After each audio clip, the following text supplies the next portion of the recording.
Hello everyone, this is Archana and I welcome you all on the inclusive zone channel.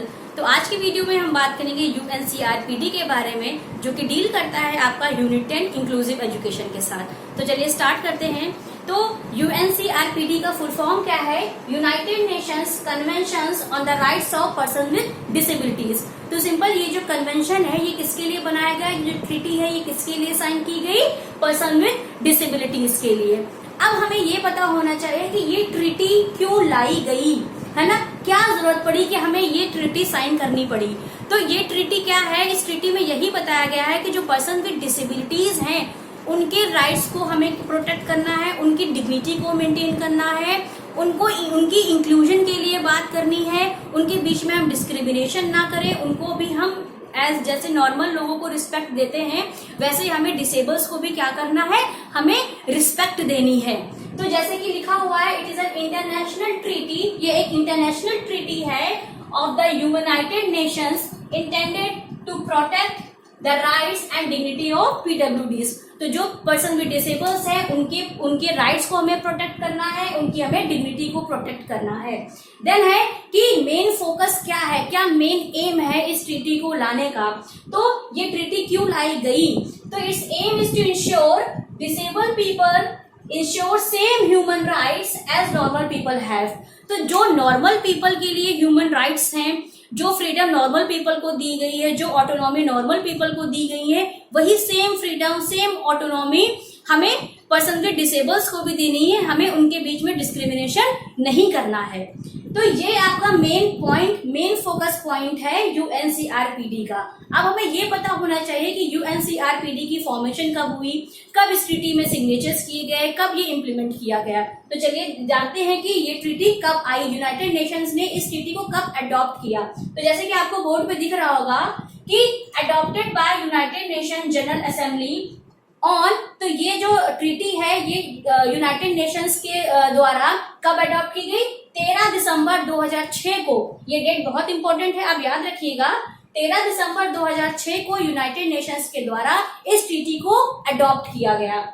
Then है आपका treaty को adopt तो कर लिया गया, फिर क्या है कि अलग अलग कंट्रीज से इस पे क्या करना है? हमें सिग्नेचर्स करवाने हैं। जैसे कि मैंने अभी आपको बताया कि ये क्या इंटरनेशनल ट्रीटी है ना? तो अलग अलग कंट्रीज ने मिल के इसमें क्या किए? सिग्नेचर्स किए।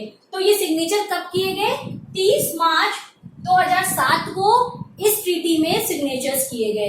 देन है आपका entry into force. Entry into force का मतलब क्या है कि इस ट्रीटी को कब इंप्लीमेंट किया गया? तो 3 मई 2008 को इस ट्रीटी को क्या किया गया? इंप्लीमेंट किया गया। तो जो ये 3 इंपॉर्टेंट डेट हैं आपके, जो आपको क्लियर कट पता होनी चाहिए, आपके टिप्स पे होनी चाहिए। तो पहला क्या है कि अडॉप्शन की, इस ट्रीटी को कब अडॉप्ट किया गया? तो 13 दिसंबर 2006 को। उसके बाद इस ट्रीटी में सिग्नेचर्स कब किए गए? 30 मार्च 2007 को।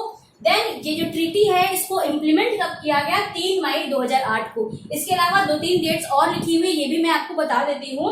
तो इसकी जो फर्स्ट कॉन्फ्रेंस है, ये फर्स्ट कॉन्फ्रेंस कब हुई? 31 अक्टूबर और 3 नवंबर 2008 को इसकी फर्स्ट कॉन्फ्रेंस हुई। देन आपका इसका फर्स्ट सेशन कब हुआ?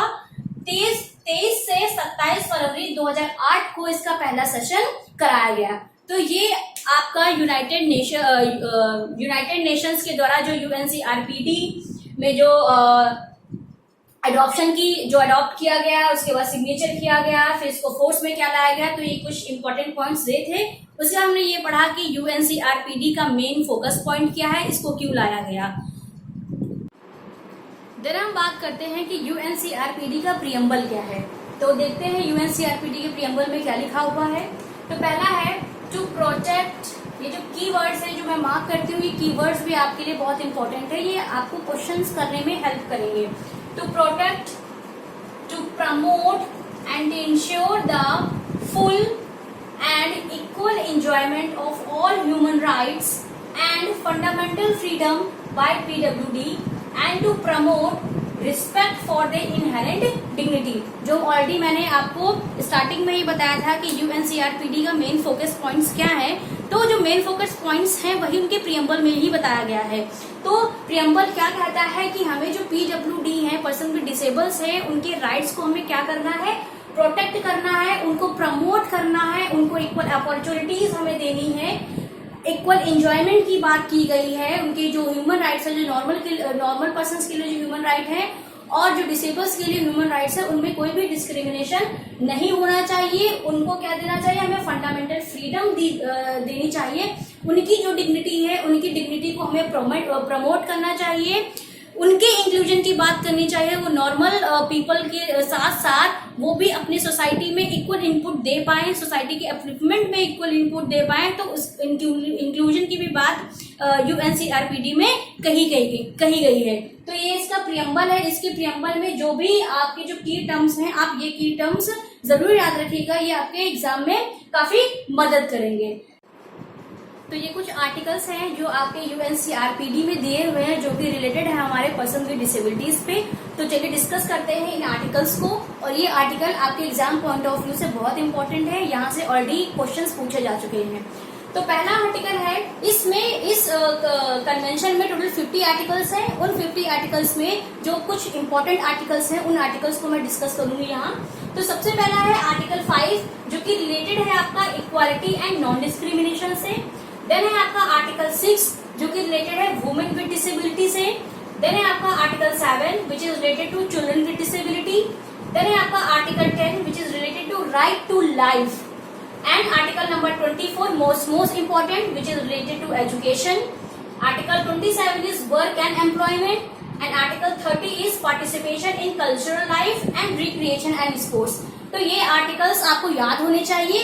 तो ये पॉइंट्स जो मैंने अभी डिस्कस किए, ये पॉइंट्स ऑलरेडी जो हमने national policy for person with disabilities 2006 पढ़ी थी, उनमें भी ये सारे पॉइंट्स मैंने एक एक करके डिस्कस किए हुए हैं। तो यहाँ पे इनको एज अ आर्टिकल के फॉर्म में यूएनसीआरपीडी की कन्वेंशन या ट्रीटी में रखे गए।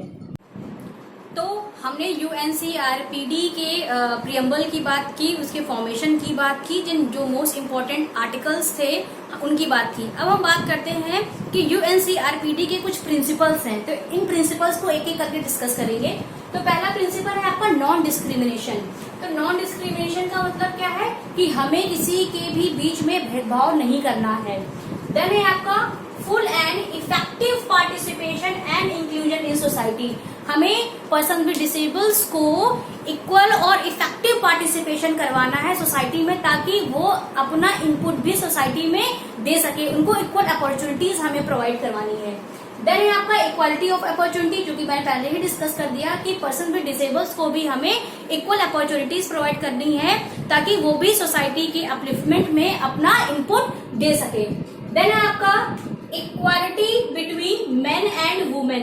मेन एंड वुमेन के बीच में भी हमें इक्वालिटी को लेके आना है, यानी कि जो मेन विद डिसेबल्स हैं और जो वुमेन विद डिसेबल्स हैं, उनके बीच में भी हमें कैसा, हमें इक्वालिटी लेके आना है। उनके बीच में भी हमें डिस्क्रिमिनेशन नहीं करना है। देन है आपका respect for differences and acceptance of human diversity.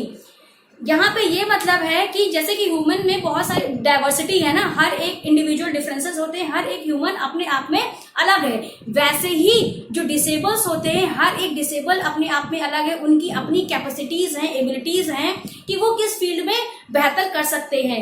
तो हमें क्या करना है, उनकी कैपेबिलिटीज को, उनकी एबिलिटीज को हमें क्या करना है, एक्सेप्ट करना है। उनकी डाइवर्सिटी को भी हमें क्या करना चाहिए, एक्सेप्ट करना चाहिए। ये यूएनसीआरपीडी के प्रिंसिपल में बताया गया है। देन है आपका respect for capacities of children with disabilities. जो भी बच्चे हैं, जो डिसेबल बच्चे हैं, उनकी कैपेसिटीज को हमें क्या करना है, हमें एक्सेप्ट करना है। जैसे कि कोई विजुअली डिसेबल बच्चा है, वो विजुअली डिसेबल तो है, लेकिन हो सकता है वो बहुत अच्छा गाना गा लेता हो, उसके अंदर बहुत सारा टैलेंट हो, तो हमें उस टैलेंट को क्या करना है, पहचानना है। उसको क्या करना है, एक्सेप्ट करना है। उसको क्या करना है, हमें प्रमोट करना है। हमें उन बच्चों को डिमोटिवेट नहीं करना है। देन है आपका प्रिजर्व द आइडेंटिटी। तो हमें क्या करना है, उनकी आइडेंटिटी को प्रिजर्व करके रखना है। तो ये कुछ मोस्ट इंपॉर्टेंट आपके यूएनसीआरपीडी के प्रिंसिपल्स थे।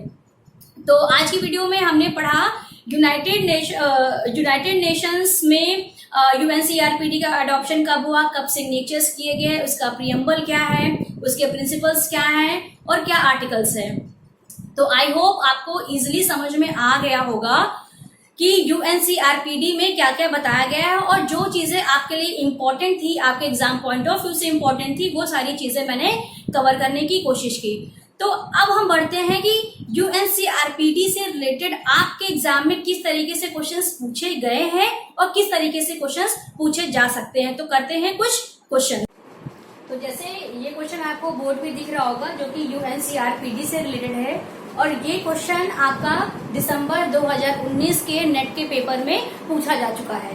तो ये क्वेश्चन में क्या लिखा है कि what are the measures suggested by UNCRPD. तो यूएनसीआरपीडी ने कौन कौन से मेजर्स सजेस्ट किए हैं उसके लिए कुछ ऑप्शंस आपको दिए गए हैं। तो पिछली वीडियो में मैंने आपको बताया था कि इस तरीके के क्वेश्चंस को हम एलिमिनेशन मेथड से अगर जो करते हैं तो हम चांसेस हमारे ज्यादा होते हैं कि हम सही आंसर तक पहुंच जाएं। तो हम इस क्वेश्चन में भी हम एलिमिनेशन मेथड का इस्तेमाल करेंगे। तो चलिए देखते हैं कि इस क्वेश्चन को हम किस तरीके से करेंगे। पहला है आपका option ensure full and equal enjoyment of human rights. Then आपका बी है ensure fundamental freedom to all person with disabilities. Then है आपका C ensure legal actions for parents not sending children to school. Then आपका D है promote respect for inherent dignity of such children. तो अभी हमने measures पढ़े, principles पढ़े यूएनसीआरपीडी के, तो हम उन प्रिंसिपल्स को आप याद करें और देखें कि इनमें से कौन सा प्रिंसिपल नहीं था, है ना। तो जो आपका सी वाला ऑप्शन है ensure legal actions for parents not sending children to their school, तो ये प्रिंसिपल यूएनसीआरपीडी के अंदर नहीं दिया हुआ है। तो ये ऑप्शन क्या है आपका गलत है। तो सी ऑप्शन आपका गलत है। अब आ जाइए कोर्स में। अब कोर्स में आप ऑप्शन में देखिए कि सी कहाँ दिया हुआ है। तो आपका जो फर्स्ट ऑप्शन है उसमें क्या सी दिया हुआ है, तो ये जो फर्स्ट ऑप्शन है ये आपका कट गया। देन आपके सेकेंड ऑप्शन में सी नहीं दिया है, इसको होल्ड कर दीजिए। देन थर्ड ऑप्शन में फिर से सी दिया हुआ है, तो ये भी आपका कट गया।